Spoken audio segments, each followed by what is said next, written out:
Bab 232 Halusinasi. Aku sudah berpikir jernih Devan, tidak masalah ayahku dihukum, tapi aku ingin kamu aman. Regina mengertakkan gigi. Nona, Cherry di sampingnya tertegun. Karena, dia tahu betapa beratnya Regina membuat keputusan ini. Oke Nona Regina, aku akan berhenti menggodamu, aku baik-baik saja. Sekarang aku di istana seperti ikan di air, beberapa master istana seperti saudaraku. Cepat katakan padaku pilihanmu. Devan berkata dengan serius. Regina juga jatuh ke dalam pilihan yang sulit. Bagaimanapun, dia benar-benar ingin membalaskan dendam ayahnya. Tetapi dia takut hasil akhirnya tidak seperti yang dia inginkan. Teman kecil, kurasa kamu tidak perlu terlalu terjerat. Kenapa kita tidak bertanya pada Zoya sendiri? Pada saat ini, Tetua Slotty berkata, "Ya Nona Regina, kenapa kita tidak bertanya langsung pada ayahmu?" Kata Devan dengan gembira. "Bertanya pada ayahku, apakah ini benar-benar tidak?" Apa? Regina tidak percaya dengan apa yang didengarnya. Karena tempat ayahnya di penjara adalah penjara hitam. Tempat itu terkenal penuh dengan orang yang masuk tapi tidak pernah keluar. Selain itu, tidak ada yang diizinkan untuk bertemu dengan narapidana yang ditahan di dalam sesuka hati. Tentu saja, seperti yang aku katakan, aku di istana seperti ikan di air. Devan berkata dengan santai. Oke Nona Regina, beritahu aku di mana kamu akan menunggu dan aku akan menjemputmu. Regina masih di hotel. Dia tidak dapat mencari Devan dan dia tidak dapat memasuki istana sesuka hati.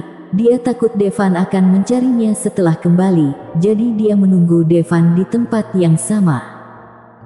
Tidak lama kemudian, Devan tiba di hotel tempat Regina berada bersama beberapa master. Salam. Saat melihat master di sekitar Devan, Regina hendak berlutut dan memberi hormat.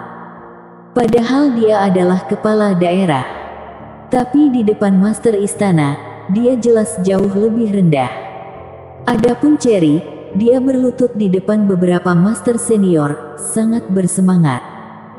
Omong-omong, tanggung jawabnya sama dengan beberapa master istana.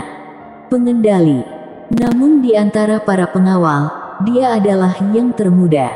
Dan di depannya adalah beberapa keberadaan yang paling tinggi. Dapat dikatakan bahwa master istana adalah tujuan akhir dari semua Royal Guard. Nona Regina, Anda tidak perlu memberi hormat kepada mereka. Sudah kubilang, mereka semua adalah saudaraku. Devan langsung mendukung Regina untuk mencegahnya berlutut. Beberapa kepala istana merasa sedikit malu, tetapi mereka tetap mengangguk dan berkata, Nona Regina tidak perlu bersikap sopan, perlakukan saja kami sebagai orang biasa. Regina berkata dalam hatinya, jika mereka adalah orang biasa, tidak akan ada orang biasa di dunia ini. Devan tahu bahwa Regina cukup terkendali di depan beberapa master istana. Devan segera berjinjit, meraih leher Regina dan berkata kepada beberapa master senior, dengar, dia milikku, kalian harus memperlakukannya seperti memperlakukanku di masa depan. Oke teman kecil Devan. Keempat master itu mengangguk. Hanya Imelda yang bergumam dengan suara rendah, benar saja, masih binatang buas. Devan sengaja berpura-pura tidak mendengarnya. Dia meraih tangan Regina dan berkata, Nona Regina, ayo temui ayahmu. Setelah sekitar setengah jam, semua orang tiba di penjara hitam.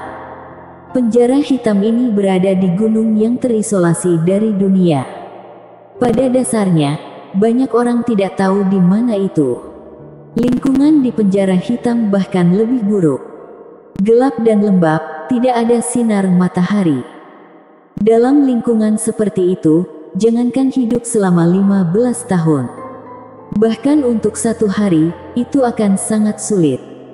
Melihat tempat ayahnya di penjara, Regina tidak bisa menahan tangis. Ternyata ayahnya sudah bertahun-tahun tinggal di tempat seperti itu. Area terlarang di penjara hitam, jangan mendekat.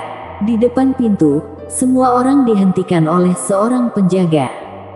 Tapi saat beberapa master memperlihatkan lencana mereka, semua penjaga berlutut di tanah.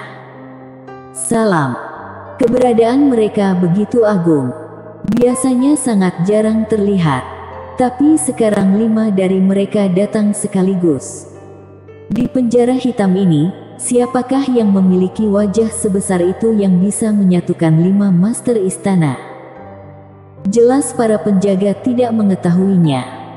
Sebab penjara hitam ini sudah lebih dari 10 tahun. Bagian terdalam dari penjara. Telapak tangan layu Zoya dengan lembut membelai sesuatu. Itu ternyata seekor tikus. 15 tahun tanpa melihat matahari. Ini adalah satu-satunya temannya. Padahal makanannya sangat sedikit dan dia sering kelaparan. Tapi dia masih membagi beberapa kepada teman-temannya. Bagaimanapun, merekalah satu-satunya yang menemaninya di tempat ini. Penjaga hanya mengantarkan makanan padanya 3 hari sekali. Zoya tahu bahwa tidak mungkin baginya untuk keluar dalam hidupnya. Dia ingin bunuh diri. Tapi dia tidak berdamai. Dia tidak ingin mati dengan keluhan. Bahkan jika dia adalah putra dari keluarga najis, dia akan mati dengan hormat. Namun Zoya tahu bahwa dia mungkin tidak akan pernah bisa menghilangkan keluhannya seumur hidupnya. Untuk merehabilitasinya, setidaknya diperlukan keberadaan setingkat pangeran. Namun dia agung sepanjang hidupnya. Tidak memiliki banyak teman, sebaliknya banyak menyinggung orang. Saat mengetahui dirinya akan dipenjara di penjara hitam, istrinya memilih untuk bunuh diri. Dia hanya memiliki satu gadis remaja yang tersisa. Regina. 15 tahun telah berlalu. Putrinya seharusnya sudah dewasa juga. Dia tidak tahu apakah Regina telah tumbuh lebih tinggi, atau sudah menikah. Ini juga menjadi motivasi Zoya untuk hidup. Dia berharap suatu hari nanti, dia bisa melihat putrinya lagi. Meskipun dia tahu ini dengan sangat baik. Jika dalam hidupnya, tidak ada harapan. Zoya terbatuk keras. Dalam beberapa tahun terakhir, dia merasa semakin sakit. Mungkin tidak akan bertahan lama. Dia tidak takut mati. Tapi dia tidak berdamai. Dia belum menghilangkan keluhannya. Dia belum melihat putrinya tumbuh dan menikah serta memiliki anak. Maafkan ayah. Zoya tahu bahwa putrinya tidak dapat hidup dengan baik dengan ayah berdosa sepertinya. Di tahun-tahun awal Regina memang sangat buruk. Tetapi dengan peningkatan kekuatannya, dengan kelahiran Athena, Regina telah tumbuh dari seorang gadis kecil yang lemah menjadi kepala daerah. Hanya saja statusnya masih belum cukup untuk mengeluarkan Zoya. Penampilan Devan yang memberi harapan pada Regina. Akhirnya, beberapa orang mendatangi sel tempat Zoya ditahan. Ketika melihat Zoya yang kurus di dalam sel, Regina menangis dengan air mata mengalir seperti manik-manik dengan benang putus. Mendengar gerakan itu, Zoya bergegas menuju pintu penjara. Dengan lantang berkata, "Biarkan aku melihat putriku. Selama aku bisa melihatnya, aku rela mati." Ayah. Regina akhirnya tidak bisa menahannya dan berteriak. Mendengar suara Regina, Zoya tercengang sesaat. Segera, ekspresi senang muncul di wajahnya. Namun menjadi kosong lagi. Karena dia tahu jika Regina tidak mungkin muncul di sini. Ini hanya halusinasinya. Aku semakin tua dan tidak bersemangat. Akhir-akhir ini, aku terus mendengar suara putriku. Zoya kembali ke posisi semula dengan kesepian. Dia berpikir bahwa apa yang dia dengar hanyalah halusinasi. Dia bahkan tidak berani melihat pintu penjara lagi, takut kecewa lagi. Bersambung.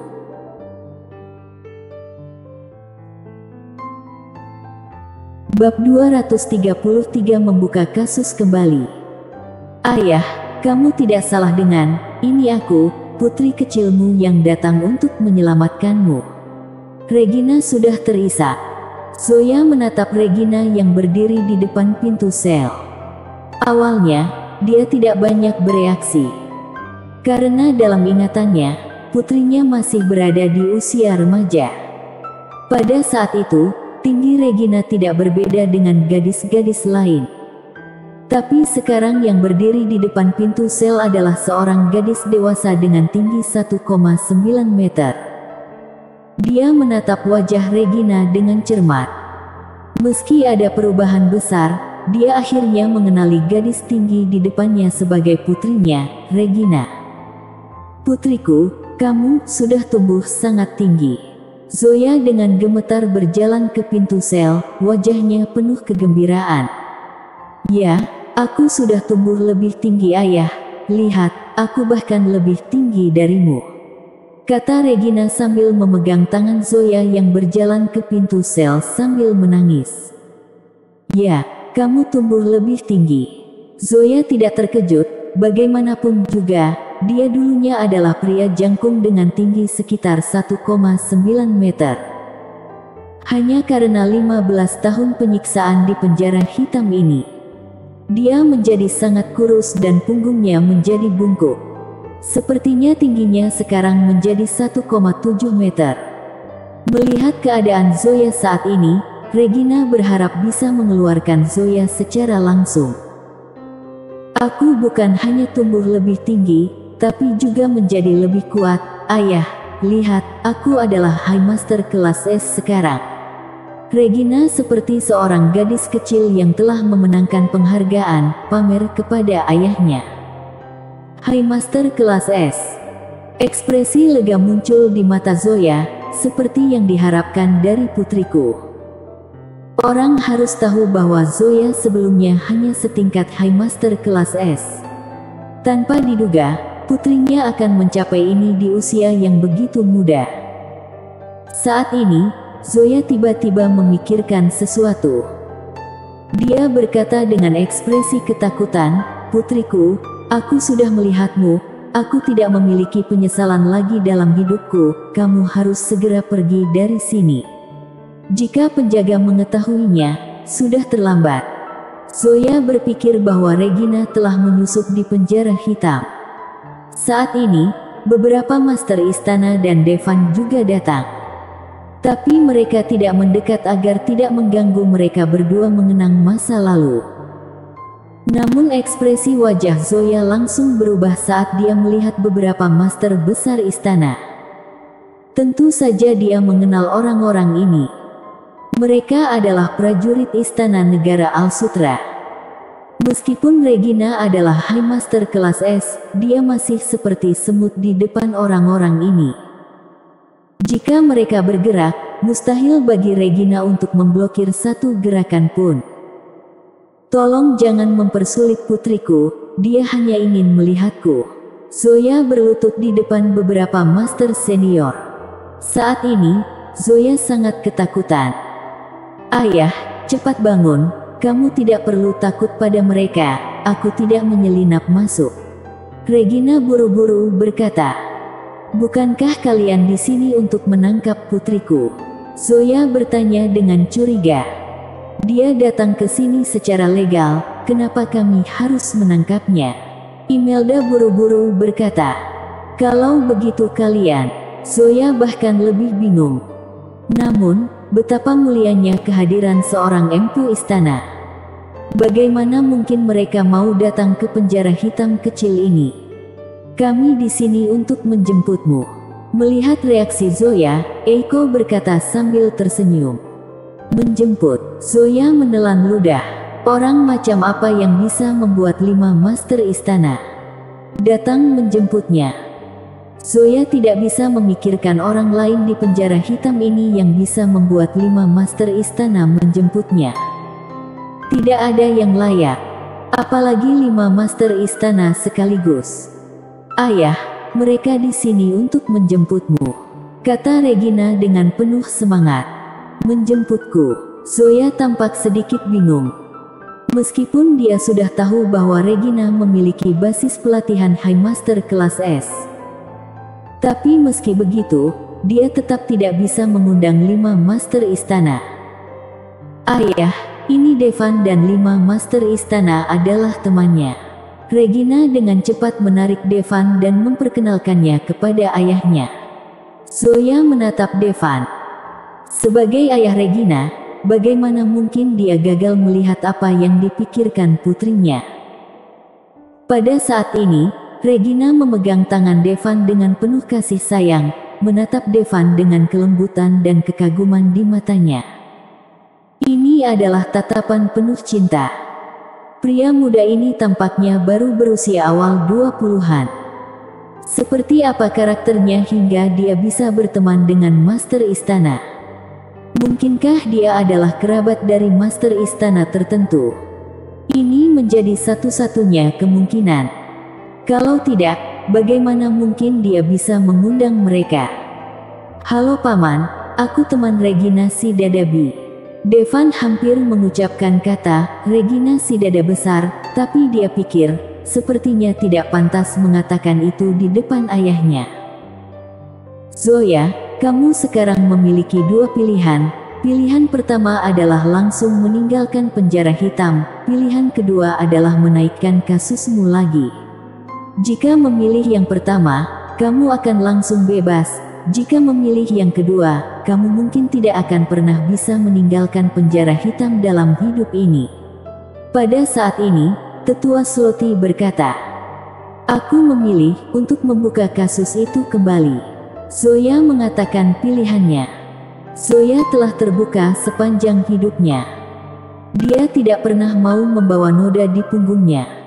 Oke, beberapa master senior menghela napas, sebenarnya mereka sudah menebak pilihan Zoya. Bagaimanapun, mereka juga mengenal Zoya saat itu, juga mengenal emosinya. Mereka pikir 15 tahun hidup di penjara hitam akan meredakan amarahnya. Tak disangka, setelah 15 tahun, pria ini masih sama. Penjara hitam mungkin menghancurkan hidupnya, tapi tidak membuatnya menyerah untuk membersihkan namanya. Ayah, mendengar pilihan Zoya, Regina senang sekaligus sedih. Sebenarnya dia sangat ingin Zoya memilih untuk langsung meninggalkan penjara hitam. Tapi dia tahu ayahnya bersikeras. Kalau begitu Paman Zoya, aku terpaksa harus membuatmu tinggal di penjara hitam lebih lama. Devan berjalan ke pintu sel dan berkata pada Zoya, "Tidak masalah, aku ingin membuka kembali kasusku, jadi meskipun aku mati, aku akan mati tanpa penyesalan." Zoya berkata dengan antusias. Dia tidak pernah bermimpi bahwa akan ada hari untuk sidang ulang kasusnya. Saat ini, beberapa master istana memanggil sipir penjara hitam. Secara pribadi menyuruh mereka merawat Zoya dengan baik. Membuat hidup Zoya senyaman mungkin selama masa sidang. "Jangan khawatir, kujamin Tuan Zoya akan hidup lebih baik dariku," kata sipir dengan hormat. Ini adalah status master di lingkaran dalam istana. "Devan, aku ingin tinggal bersama ayahku." Regina mengertakkan gigi peraknya dan berkata. Devan mengangguk, "Baiklah, bagaimanapun juga, kalian sudah bertahun-tahun tidak bertemu. Kalau begitu aku juga ingin tinggal." Cherry secara alami memilih untuk tinggal di penjara hitam. Awalnya, operasi ini ilegal. Karena ada beberapa master istana besar, jadi ini bukan masalah. Pada saat ini, ponsel Devan berdering. Pengawal pribadi Tasya yang menelepon. Bersambung.